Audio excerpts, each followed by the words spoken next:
चंबल उनके नाम से जाना जाता था। बीहड़ और सुनसान जंगलों में उनकी दहशत की गूंज साफ सुनाई देती थी। अगर आप भारत में डकैती की बात करें तो ऐसा हो ही नहीं सकता कि फूलन देवी का नाम ना आए। लेकिन फूलन देवी ने अपने जीवन में सिर्फ दबंगई ही नहीं दिखाई, बल्कि काफी कुछ सहा भी। उनकी उम्र से लगभग 25 साल बड़े व्यक्ति से उनका विवाह हुआ। वो अपने ही पति द्वारा यौन शोषण का शिकार हुई। फूलन देवी पर बेहमई मैसेकर का इल्जाम है, जिसमें 12 ठाकुरों की हत्या हुई थी।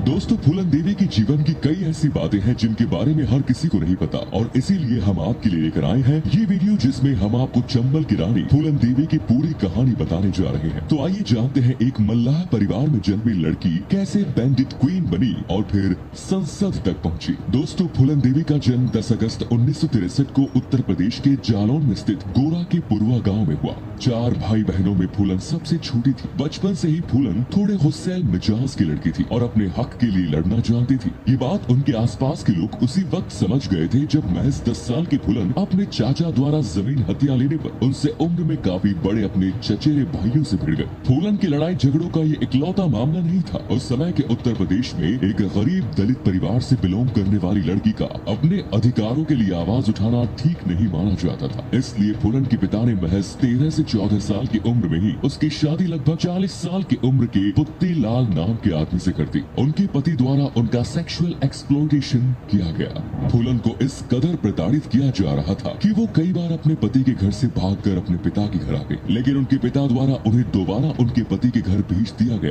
एक बार तो नौबत यहाँ तक आ गई कि जब फूलन पति के घर से भागकर आई तो उनके पिता ने उन पर सोने की अंगूठी चुराने का आरोप लगा दिया, जिसके बाद उन्हें 2-3 दिन तक जेल में रहना पड़ा। कहा जाता है कि जो 2-3 दिन उन्होंने जेल में गुजारे, उस दौरान भी पुलिस वालों के द्वारा उनका रेप किया गया। जेल से वापस आने के बाद उनके पिता ने फिर से उसके पति के घर भेज दिया गया, लेकिन तब तक उनके पति की दोबारा शादी हो गई थी। इसके बावजूद कुछ दिन फूलन वहीं रही, लेकिन कुछ दिन बाद उनके पति ने शादी में मिले सामान के साथ फूलन को भी वापस भेज दिया। वापस आने के बाद धीरे धीरे फूलन की पहचान चंबल में डाकू गिरोह में शामिल लोगों से होने लगी। साल 1979 में एक दिन अचानक फूलन देवी चंबल पहुंच जाती है। कुछ लोग कहते हैं कि चंबल के डाकुओं ने उनके अंदर के बागी को देखते हुए उसे अपने साथ मिला लिया। वहीं एक कहानी ये भी है कि चंबल के डाकुओं ने फूलन देवी को किडनैप किया था। चंबल पहुंचने के बाद फूलन जिस गिरोह का हिस्सा बनी, उसका लीडर बाबू गुर्जर नाम का एक आदमी था। उन्हीं की गैंग में एक विक्रम मल्लाह नाम का आदमी था जो फूलन से सिंपैथी रखता था। वजह थी फूलन और उसका एक ही मल्लाह जाति से होना और अब तक फूलन पर हुई ज्यादती। एक दिन गैंग के लीडर बाबू गुर्जर की नीयत फूलन देवी पर खराब हो जाती है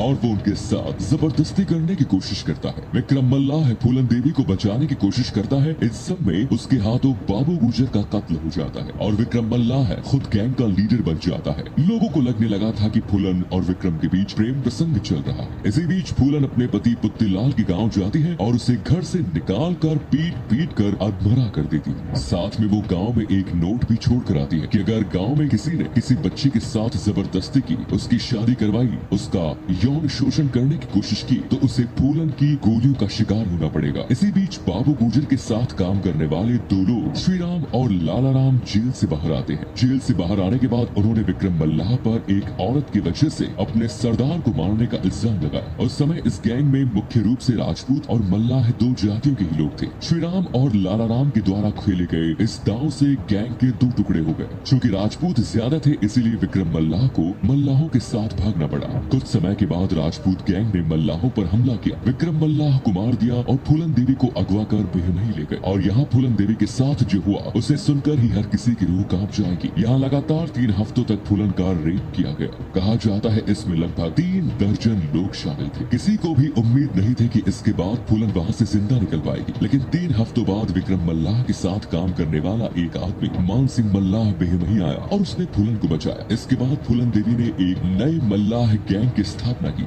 जिसके लीडर वो खुद थे। 7 महीने बाद उन्हें खबर मिली कि बेहमही में एक ठाकुर परिवार में होने वाली शादी में श्रीराम गैंग के सदस्य भी आने वाले हैं। फूलन देवी अपनी गैंग को लेकर पुलिस वालों के लिबास में वहाँ पहुँच जाती है, लेकिन वहाँ उन्हें श्रीराम गैंग के सिर्फ 2 सदस्य मिलते हैं, जो कि बाकी सभी भाग गए थे। लेकिन फूलन देवी के मन में ठाकुरों और उस गांव को लेकर काफी घृणा भरी हुई थी। उन्होंने उस शादी में आए 22 ठाकुरों को एक कतार में खड़ा करके गोलियों से भून डाला। दोस्तों, इसी इंसिडेंट को बेहमही मैसेकर के नाम से जाना जाता है। ये घटना पूरे देश में आग की तरह फैली और तो और इसका असर देश की राजनीति पर भी पड़ा। इसी घटना के बाद भारतीय मीडिया द्वारा फूलन देवी को बैंडिट क्वीन का टाइटल दिया गया। दोस्तों, उस समय में देश में कैस्टल बेस्ड पॉलिटिक्स जोरों शोरों से चला करती थी और इसलिए इस घटना का इम्पैक्ट इतना हुआ था कि उस समय उत्तर प्रदेश के चीफ मिनिस्टर वीपी सिंह को रिजाइन करना पड़ा। बेहमई मैसेकर के बाद फूलन देवी पर पुलिस कार्यवाही तेजी से होने लगती है। अगले 2 सालों में उनकी गैंग में कई लोग पुलिस द्वारा पकड़े जाते हैं। उस समय देश की प्राइम मिनिस्टर इंदिरा गांधी थी। तभी तत्कालीन एसपी राजेंद्र चतुर्वेदी द्वारा फूलन देवी के सरेंडर की बात को आगे बढ़ाया जाता है। इस बीच फूलन देवी का गैंग काफी कमजोर पड़ चुका। रिपोर्ट्स ये भी बताती है कि इस बीच फूलन देवी की तबीयत भी काफी खराब रहने लगी। जंगल की बीहड़ परिस्थितियों में रहना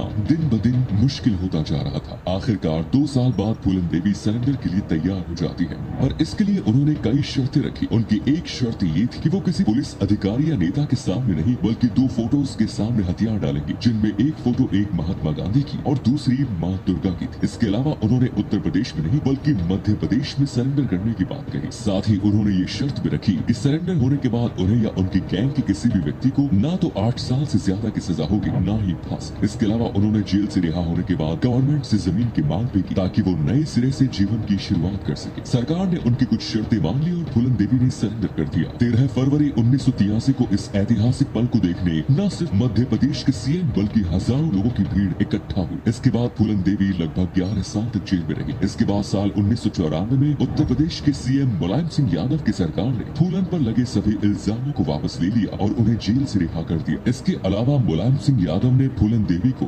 मिर्जापुर कॉन्स्टिट्यूएंट असेंबली से समाजवादी पार्टी के टिकट पर लोकसभा सीट से चुनाव लड़ने का ऑफर दिया। फूलन ने न सिर्फ ये ऑफर स्वीकारा बल्कि वो भी चुनाव जीती भी और चंबल के बीहड़ जंगलों से आई फूलन पार्लियामेंट तक पहुंच जाती है। फूलन देवी साल 1996 से 1998 तक मिर्जापुर सीट से मेंबर ऑफ पार्लियामेंट रहती है, लेकिन साल 1998 में हुए अगले चुनावों में वो इलेक्शन हार जाती है। लेकिन क्योंकि देश उस समय एक राजनीतिक उथल पुथल से गुजर रहा था, नतीजतन 99 में हुए चुनाव में फूलन उसी सीट से दोबारा जीत जाती है। अगले 2 सालों तक फूलन मेंबर ऑफ पार्लियामेंट रही। फिर एक दिन 25 जुलाई 2001 को जब वो दोपहर 1:30 बजे के करीब पार्लियामेंट से लंच के लिए अपने घर आती है, तो जैसे ही वो अपने सरकारी घर के सामने अपनी गाड़ी से उतरती है तो वहाँ पहले से खड़ी मारुति 800 कार से 3 नकाब पहने हुए आदमी उतरते हैं और लगातार उन पर गोलियां दागते चले जाते हैं। फूलन को सिर, हाथ और बॉडी पर कुल मिलाकर 9 गोलियां लगी और उनकी मौके पर ही मौत हो गई। 2 दिन बाद एक शख्स शेर सिंह राणा ने अपना गुनाह कबूल किया और सरेंडर कर दिया। उसका कहना था कि उसने फूलन से अपने राजपूत भाइयों के लिए बेरमही मैसेकर का बदला ले लिया। तो दोस्तों, ये थी चंबल की रानी फूलन देवी की पूरी कहानी। ये वीडियो आपको कैसा लगा सजेशन दीजिए कमेंट्स में।